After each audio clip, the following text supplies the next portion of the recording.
चलो अब new topic start करते हैं।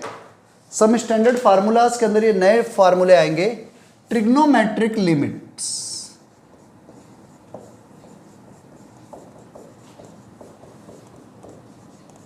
Trigonometric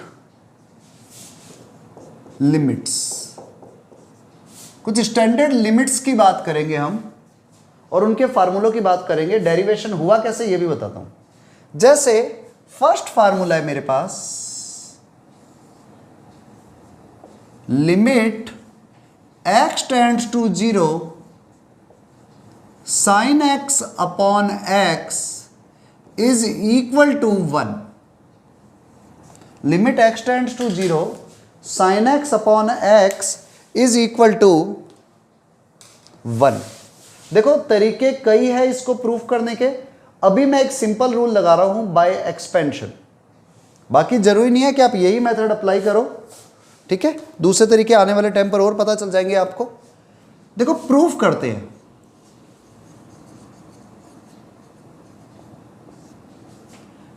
limit x tends to 0 sin x upon x।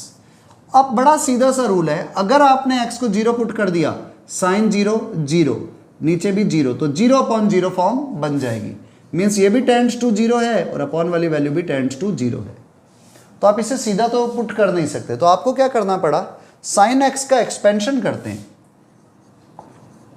Limit x tends to 0 sine x का expansion हो गया x minus x cube upon factorial 3 plus x to the power 5 upon factorial 5 minus x to the power 7 upon factorial 7 plus and so on. और upon में कौन है, x। अब जैसे ही देखो इधर भी x की टर्म में आ रही है सारी पावर, नीचे भी x की टर्म में, आप x को कॉमन लेते हो तो limit x tends to 0, x इधर कॉमन आ रहा है, अपॉन में x है, x को कॉमन लेते अंदर क्या वैल्यू आ गई, 1 minus x square upon factorial 3 x की power 4 upon factorial 5 x to the power 6 upon factorial 7 plus and so on. और अपॉन में एक x और है, x से x को कैंसिल कर दो। अब x को 0 पुट करो, तो जैसे 0 पुट करोगे सारी टर्म्स 0 बन जाएगी अदर देन 1, तो 1 इज द आंसर। तो याद रखना limit x tends to 0 sin x upon x always equal to 1। इससे एक और फार्मूला जनरेट हो गया, limit x tends to a sin x minus a upon x minus a equal to 1। यह भी स्टैंडर्ड फार्मूलों की लिस्ट में लिखा जाता है। सेम मेथड से आप इसका भी एक्सपेंशन कर सकते हो, और भी इसके कई तरीके हैं। आप चाहो तो a की राइट हैंड लिमिट ले लो, तो उससे आपके इसमें और जल्दी प्रूफ हो जाएगा। कैसे, समझ लो। मैं लिमिट ऐसे निकाल रहा हूं, limit x tends to a plus sine x minus a upon x minus a। So it can be written as limit h tends to 0, जहां पर भी x होगा उधर a प्लस h लिख दो, तो a plus h minus a upon में a plus h minus a से a कैंसिल, a से a कैंसिल, तो वैल्यू क्या आ गई, limit h tends to 0 sine h upon h। Limit h tends to 0 sine h upon h will be 1। तो देखो ये वाली वैल्यू भी 1 आई।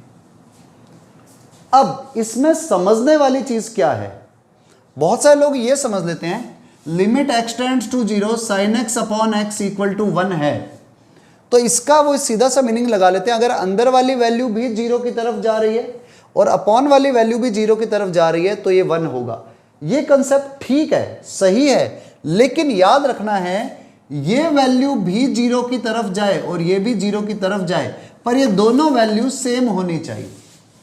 ऐसा नहीं हो जाए किसी में भी कि आपके पास इधर तो जा रहा है limit x tends to 0 sin x upon 2x, अब इसको आप 1 नहीं लिख सकते, क्यों, क्योंकि जारी तो ये भी 0 की तरफ है और ये भी 0 की तरफ है, पर ये सेम फॉर्म होनी चाहिए, तो इट मीन्स आप इसको 2 को अलग रख दो। अब आपके पास ये वैल्यू 1 जा रही है, तो क्या आया 1/2 इंटू 1 यानी कि 1/2। तो जो असली टारगेट पॉइंट है वो ये है कि limit x tends to 0 sin x upon x 1 होगा जब x भी 0 की तरफ जा रहा है और ये वाला x भी 0 की तरफ जा रहा है। अब देखो यहाँ पे x टेंड्स टू a है, तो जब x a की तरफ जा रहा है तो ये वैल्यू 0 की तरफ जाएगी और अपॉन वाली वैल्यू भी 0 की तरफ जाएगी। तो आप इसे 1 लिख सकते हो। मीन्स इस फार्मूले को आप इस तरह से ट्रिकी वे में और लिख सकते हो कि लिमिट, यहां पर अगर आपको दिख रहा है तो limit x tends to 0 sine कोई भी function upon same function equal to 1। कब? जब x की वैल्यू 0 की तरफ जा रही हो, तो ये वाला फंक्शन भी 0 की तरफ जाना चाहिए, दोनों फंक्शन, बट अंदर वाले फंक्शन सेम होने चाहिए, ये तभी आंसर सेम माना जाएगा। ऐसे में नहीं आप लिख सकते कि भाई अंदर वाली वैल्यू भी 0 जा रही है साइन के अंदर वाली और अपॉन वाली भी 0 जा रही है, लेकिन फंक्शन अलग अलग हो। जैसे इसको एग्जांपल से समझाता हूं, पहले आप इस पॉइंट को नोट कर लो और अगर नहीं समझ आए तो एक बार दोबारा से लेक्चर को रिवाइज करना। जो हमारा टारगेट था ना पॉइंट, उसको एक बार समझो। जैसे हमारे पास में लिखा हुआ है limit x tends to 2 sine x minus 2 upon x square minus 4। अब आपके वैल्यू x की वैल्यू 2 की तरफ जा रही है, तो आप कहोगे सर 2 माइनस 2 इज 0, साइन अंदर वाली वैल्यू 0 की तरफ गई, नीचे 2 का स्क्वायर 4, 4 माइनस 4 इज 0, तो ये भी 0 की तरफ जा रहा है, ये भी 0 की तरफ जा रहा है, तो इससे लगा कि दोनों 0 की तरफ जा रहे हैं, आंसर विल बी 1। तो नो, आपके पास अंदर वाली फॉर्म और अपॉन वाली फॉर्म सेम होनी चाहिए, तो it will become sign x minus 2, upon वाले के फैक्टर बनाओ x minus 2 into x plus 2। अब ये वैल्यू 1 की तरफ जाएगी क्योंकि अंदर वाली वैल्यू 0 की तरफ यहां भी जा रही है, यहां भी जा रही है, तो ये वैल्यू अब 1 की तरफ जाएगी और ये 1 के अपॉन में x प्लस 2, आप इधर 0 रखते हो, 0 प्लस 2 इज 0, सॉरी 2, तो 1/2 आएगा आंसर। तो आपको पहले पहचान करनी है कि फॉर्म जो आ रही है वो स्टैंडर्ड फॉर्म में है या नहीं है, मतलब x माइनस 2 है तो अपॉन में भी x माइनस 2 है या नहीं। तो हाँ सॉरी 2 रखना था, तो 2 प्लस 2 इज 4, सो 1/4 आंसर। चलो एक सिंपल सा क्वेश्चन लेते हैं।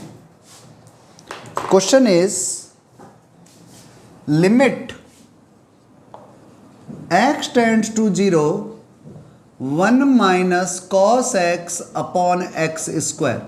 वैसे तो इसको भी लोग ऐसे फार्मूला ही ट्रीट कर लेते हैं, इसका आंसर होता है 1/2। ठीक है, कैसे आया वो भी करते हैं प्रूफ, या 1/4 जो भी आएगा आंसर, मुझे नहीं याद अभी।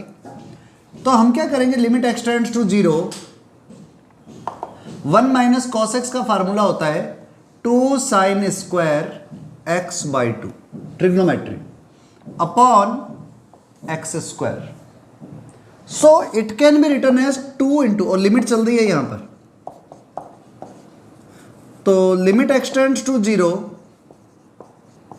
2 इंटू, आप इसको लिख सकते हो साइन एक्स बाई 2 का स्क्वायर, क्योंकि साइन स्क्वायर एक्स बाई 2 मतलब साइन एक्स बाई 2 का स्क्वायर। अब हमें अपॉन में क्या चाहिए, अपॉन में चाहिए x बाई 2 का स्क्वायर, अपॉन में ऑलरेडी क्या गिवन था एक्स स्क्वायर। तो आप क्या करो, इसे x बाई 2 से मल्टीप्लाई कर दो अपॉन में, और x बाई 2 से ही ऊपर मल्टीप्लाई कर दो। इससे ये वैल्यू डायरेक्ट लिमिट लगाते ही 1 बन जाएगी। यहां पर limit x tends to 0 2 upon x square, मैं इसका स्क्वायर निकाल देता हूं तो वैल्यू बनेगी एक्स स्क्वायर अपॉन 4 मल्टीप्लाई में sine x by 2 upon x by 2 का होल स्क्वायर। मीन्स मैंने कुछ नहीं किया, साइन एक्स बाई 2 का होल स्क्वायर मेरे पास से बन रहा था, तो मैंने उसे 1 बनाने के लिए एक्स बाई 2 से मल्टीप्लाई करा, इधर भी और इधर भी। ये फार्मूला मुझे पता है 1 बनेगा, तो मैंने क्या कर लिया, x बाई 2 के स्क्वायर को सॉल्व कर लिया, जो एक्स स्क्वायर बाई 4 आ गया। बाकी मैंने इसको एज इट इज लिख दिया। तो देखो एक्स स्क्वायर से एक्स स्क्वायर कैंसिल हो गया, ये वैल्यू क्या बनी, इट विल बिकम 1 क्योंकि लिमिट लगते ही 1 बनेगा, 2/4। तो 2/4 मल्टीप्लाइड बाई 1 का स्क्वायर ले लो भले, इट इज इक्वल टू 1/2। सो इसका आंसर आएगा 1/2। आप इसको एज ए स्टैंडर्ड फार्मूला तैयार रखना, limit x tends to 0 1 minus cos x अपॉन x square is equal to 1/2। ये बहुत जगहों पर अप्लाई होता है, तो इसको आप थर्ड फार्मूले की लिस्ट में डाल सकते हो।